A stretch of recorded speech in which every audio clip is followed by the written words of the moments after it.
네, 오늘의 본격적인 주제입니다. 이제 베이비 스텝으로 인상을 한 ECB, 유럽의 현 상황도 짚어보고요. 유로화에 대한 전망들까지 함께 들어보겠습니다. 네, 먼저 연구원님, ECB, 이제 저희가 지난 시간에는 연준에 대해서 상당히 좀 들어봤었는데 ECB, 유럽 중앙은행은 또 어떤 구조로 이루어져 있을까요? 네, 우선 사실 ECB와 페드가 하는 역할은 크게 다르지 않습니다. 중앙은행으로서 통화정책을 운용하고 이제 그 해당 국가의 어떤 물가라든지 아니면 통화정책을 통해서 인플레이션 등을 좀 조율하는 그러한 역할을 좀 같이 겸하고 있는 중앙은행인데요. 네. ECB가 페드랑 좀 다르다라고 하는 점은 EU의 이제 중앙은행이 ECB다라는 점에 있습니다. 이제 페드는 사실 미국이라는 단일 국가에 대한 관리 체계가 필요하다라고 한다면 EU는 상당히 여러 개의 이제 국가가 모여 있는 그런 어떤 협의체이잖아요. 네. 그러다 보니까 이제 ECB가 운용해야 되는 그런 어떤 통화 정책 시스템 자체가 페드와 동일하느냐라고 했을 때는 약간의 차이점이 있다. 거기서부터 네. 이제 ECB의 이제 차이점이 좀 파생된다라고 하는 거고요. 우선 이제 ECB는 이제 유럽 중앙은행 센트럴뱅크죠. 네. 이제 6명의 이사회로 좀 구성이 되어 있습니다. 이제 6명의 ECB 이사가 이제 통화 정책에 대한 결정을 한다든지 네. 아니면 본인들의 어떤 미래 뷰를 가지고 물가에 대한 조정을 한다든지 아니면 이제 유럽 입장에서도 사실 양적 긴축 같은 것들을 같이 진행을 하고 있거든요. 워딩은 좀 다르지만 이제 그러한 것들에 대한 의사표명을 진행을 하는데 이제 중요한 게 뭐냐라고 했을 때는 거기는 지방 이제 지방 어떤 지역 은행들이 아니라 각 네. 국가의 어떤 수장들 그리고 각 국가의 총재들이 어떻게 보면은 지금 미국으로 따지면 지역 연방 준비 은행과 비슷한 역할을 시행하더라 이런 얘기를 하고 있습니다. 네. 이유는 총 27개국으로 이루어져 있는 만큼 총 27개국의 어떤 관리가 필요한 게 이제 ECB의 주 메인 역할이다라고 좀 얘기를 하고 있습니다. 네, 그렇군요. ECB는 또 이렇게 여는 총재들이 뭐 세인트루이스 여는 총재, 미니애폴리스 약간 이런 식으로 지역으로 나눠져 있다면 유럽 쪽에서는 이제 국가별로 좀 나눠져 있는 것 같습니다. 그럼 그 중에 이제 대장이 있을 것 같은데요. 아무래도 이제 유럽의 대장이라고 한다면 사실 독일이죠. 근데 이제 독일이 대장으로 가지고 있는 산업은 제조업입니다. 네. 제조업의 대장이고 사실 제조업의 왕은 자동차거든요.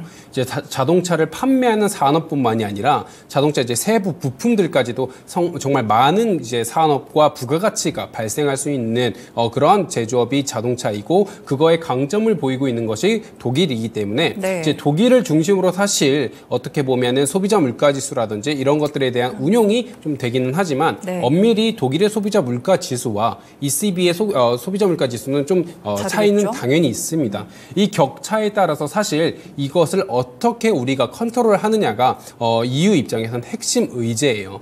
물론 영국은 브렉시트 이후로 BOE라는 본인들의 중앙은행 체제가 따로 존재를 하잖아요. 네. 그래서 BOE와 ECB를 가끔 혼동하시는 분이 계신데 엄연히 다른 체제고요. ECB의 이제 총재는 라가르드 총재이고요. 네. 2019년 7월부터 현재까지 지금 임기를 지속해 오고 계시는 분입니다. 그리고 BOE는 이제 메일리 총재라고 해서 전혀 다른 의사결정 기구인데 ECB 같은 경우는 그러면 핵심이 뭐냐라고 했을 때는 예를 들어 이제 제조업 같은 경우에는 독일이 강하지만 이탈리아 이런 곳은 관광 산업이 주로 그렇죠. 이제 핵심 네. 국가적 산업입니다. 그러면 관광 산업과 제조업 이거를 동시에 인플레이션 같은 거를 조율하면서 동시에 살리거나 아니면 동시에 침체시키는 단일화 통화 정책이 가능하느냐라고 했을 때는 사실 많은 불협화음이 있었어요. 이거를 저희가 금융 불균형이라고 네. 정의를 하고요. 이제 금융 격차를 어떻게 해소해 나갈 것이냐가 사실 이제 유럽 입장에서 특히 ECB 입장에서는 핵심 의제인데 뭐 예를 들어 이런 겁니다. 예를 들어 지금 같은 상황에서 예를 들어 보자면 다행히도 전 세계 글로벌 인플레이션이 물가를 히트를 했고 그다음에 유럽 입장에서는 천연가스를 네. 수입을 많이 하는 이제 의존도가 높은 국가거든요. 특히 얼마 전까지만 해도 독일 같은 경우에는 러시아로부터 노드스트림 파이프라인을 통해서 천연가스를 들여오다가 전쟁으로 인해서 이게 끊겼잖아요.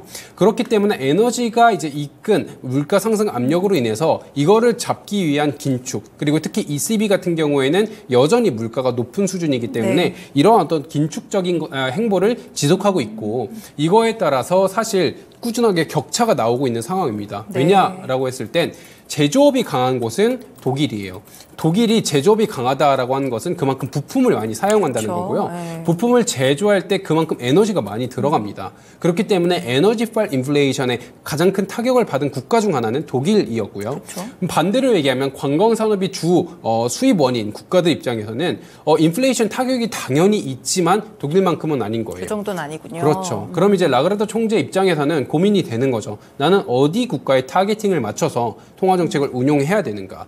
우리나라 같은 경우, 특히 미국 같은 경우에도 단일 국가임에도 불구하고 통화정책을 운용하는 데 있어서 상당히 많은 고민이 그쵸. 있잖아요. 근데 이제 여러 가지 국가와 이해관계가 얽혀있는 EU라는 단일 체제를 하나의 통화정책으로 규율하는 것 자체는 사실 너무 어려운 일인 상황인 거죠. 그래서 이제 지금 같은 상황에는 다행히도 비슷한 방향성으로 가고 있고 정도의 차이가 나는 거지만 2010년 같은 경우에는 이제 유럽발 금융위기가 있었잖아요. 네, 있었죠. 그때 같은 경우에는 뭐 그리스 이런 국가들이 사실 큰 위험을 얻었는데 이제 그 몇몇 국가들 특히 이제 국가 부채가 문제가 됐던 시점이었거든요. 근데 그런 국가들 말고 이제 그냥 일반적인 나른 독일이라든지 프랑스라든지 좀 위험 여파가 덜 했던 국가들 같은 경우에는 사실 그 정도의 어떤 위기 의식은 없었단 말이에요. 그러면 ECB 입장에서는 위기의 국가를 살리기 위해서 통화정책 완화를 사용해야 되는가? 그쵸. 아니면 다른 나머지 국가들을 배려해서 그냥 정상적으로 통화정책을 운영해야 되는가? 이런 어떤 고질적인 문제가 이 EU 입장에서는 좀 있습니다. 네, 그렇군요. 사실 뭐 유럽연합 안에 국가가 한두 개도 아니고 이렇게 여러 국가들의 상황들을 다 고려해서 통화정책을 짜려면 분명히 좀 문제가 생길 것 같습니다. 일원화된 통화정책을 운영하기가 어렵다는 것이 좀 고질적인 문제라고 같이 짚어주셨는데요. 그렇다면 현재 유럽의 물가 상황은 좀 어떤가요? 유럽의 물가는 아직까지는 미국보다 좀 더 높은 소폭 우위를 보이고 있습니다. 네. 소비자 물가 상승률은 현재 4월 기준 7%를 기록하고 있고요. 3월에 6.9%를 기록했던 것보다 소폭 올라간 상황입니다. 더 중요한 건 사실 근원 물가 인플레이션인데 네. 이제 저희가 코어 CPI라고 부르는 그 핵심 지표가 아직까지도 둔화세를 보이고 있어요. 네. 왜냐라고 했을 때는 다행히 유럽은 작년 천연가스에 대한 재고가 아직까지는 충분히 이제 보유를 할 수 있었기 때문에 이제 에너지 공급발 위기는 지나갔습니다. 라니냐 현상에 의해서 유럽의 겨울이 상당히 따뜻했고 네. 그거에 의해서 에너지 공급 위기는 좀 벗어났거든요. 그러다 보니 에너지 가격이 점차 내려왔죠. 특히 천연가스, 네덜란드 TTF라는 인덱스가 사실 유럽 입장에서 사용하는 천연가스 가격 인덱스인데 네. 그것이 상당폭 내려온 상황입니다. 그렇기 때문에 작년에 비해서 상당히 높았던 천연가스 가격이 상당히 내려왔다라고 한다면 지금 상황에서는 기저효과를 오히려 볼 수 있는 상황인 거죠. 네. 오히려 큰 기저로 인해서 헤드라인 CPI 같은 경우에는 좀 다행히도 좀 수치 자체를 내려오고 있는 상황입니다. 그렇지만 근원은 에너지 가격을 뺀 그 변동성이 큰 몇몇 품목을 좀 제외한 나머지의 가격이잖아요.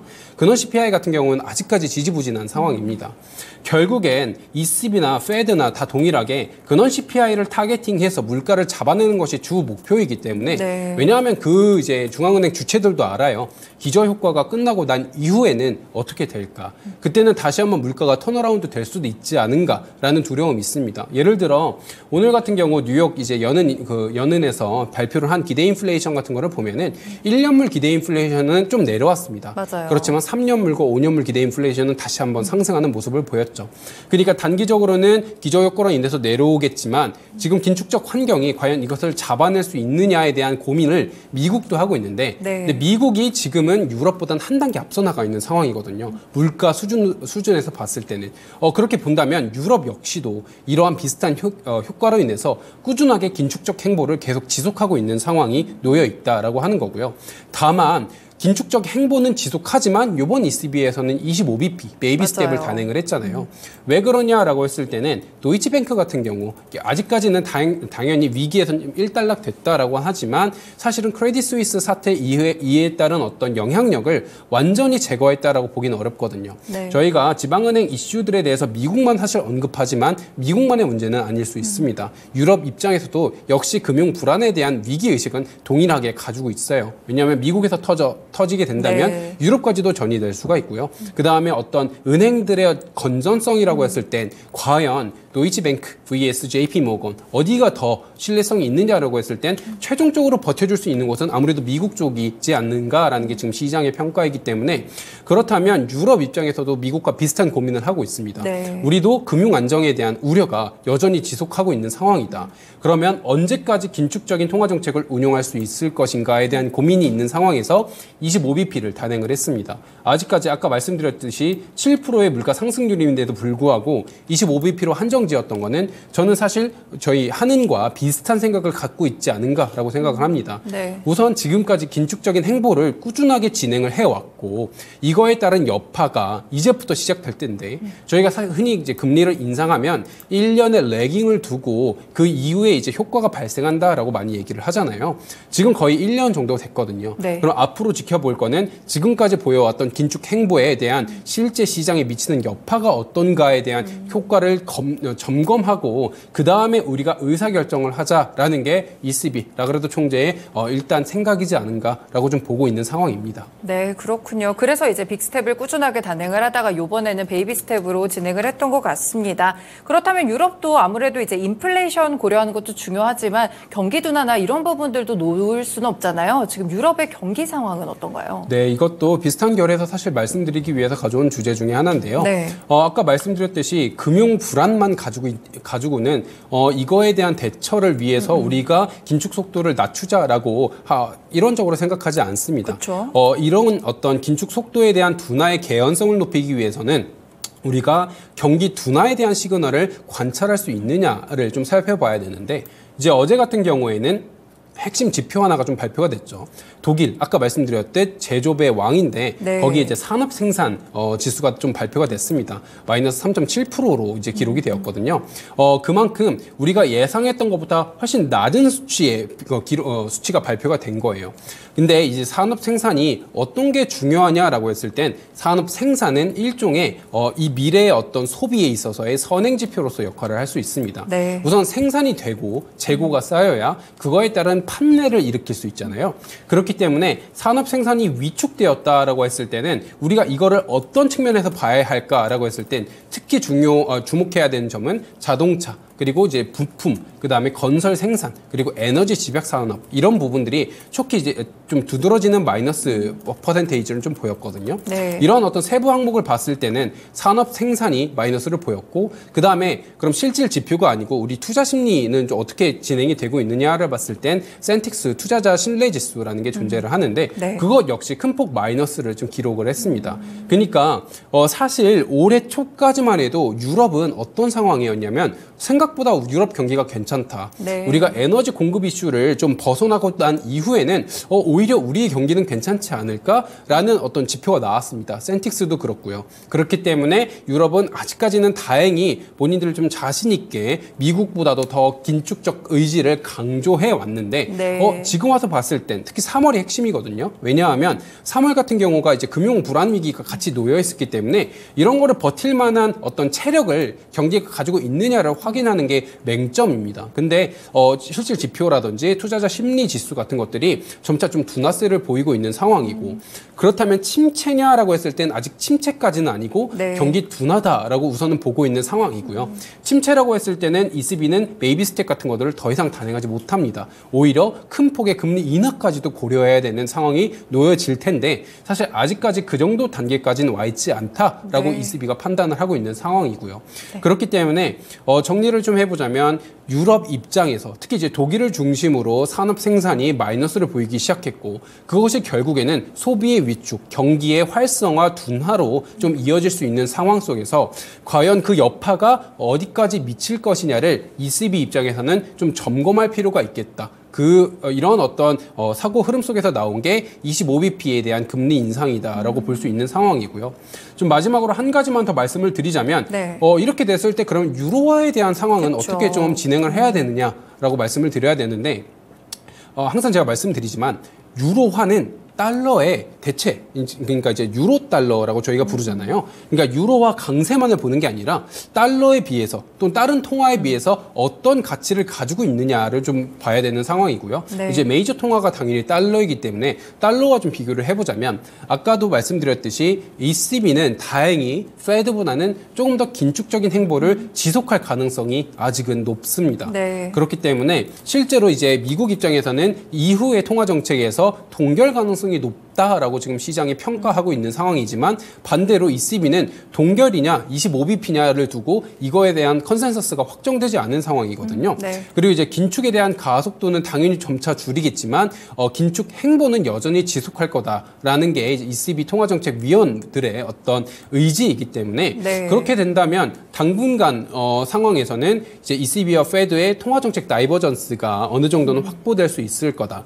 저희가 작년에 생각했을 때 작년에는 오히려 반대의 통화정책 다이버전스를 저희가 말씀을 많이 드렸었어요. 네. 페드가 훨씬 강했고 ECB는 덜 강했거든요. 이런 상황 속에서 달러가 상대적으로 ECB보다 아웃퍼폼했습니다. 네. 그렇기 때문에 달러가 그 달러 인덱스 기준으로도 상당히 높은 수준까지 기록할 수 있었던 상황인데 이게 지금 반대의 상황으로 역전이 된 거죠. 역전이 됐기 때문에 단기적으로 봤을 때는 달러에 비해서는 유로화의 상대적 가치가 평가 절상될 수 있다라는 말씀을 먼저 좀 드리고요.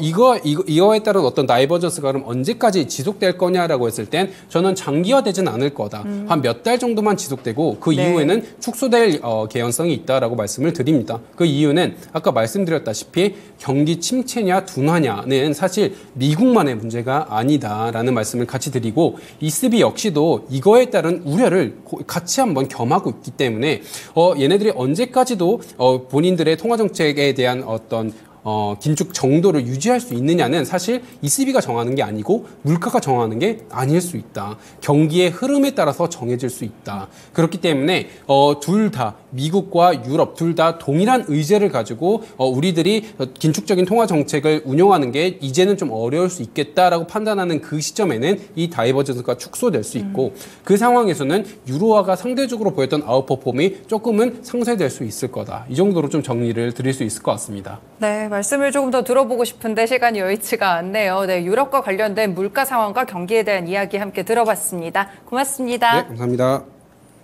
네, NH선물의 김승혁 연구원님과 함께했습니다. 1부에서는 실리콘 응급제에 대한 내용들 그리고 2부에서는 저희 유럽과 환율, 물가 영향까지도 함께 짚어드렸으니까요. 참고해보시면 될 것 같습니다. 그리고 토마토 증권통에서도 2차 전지에 이어서 두 번째 강연을 준비했거든요. 반도체와 관련된 강연입니다. 무료로 진행되니까요. 많은 관심 부탁드리고요. 신청 방법은 022128-3388로 전화주시면 되고 이번 주 토요일 1시에 토마토홀에서 진행이 됩니다. 관심 가져주시면 좋을 것 같습니다.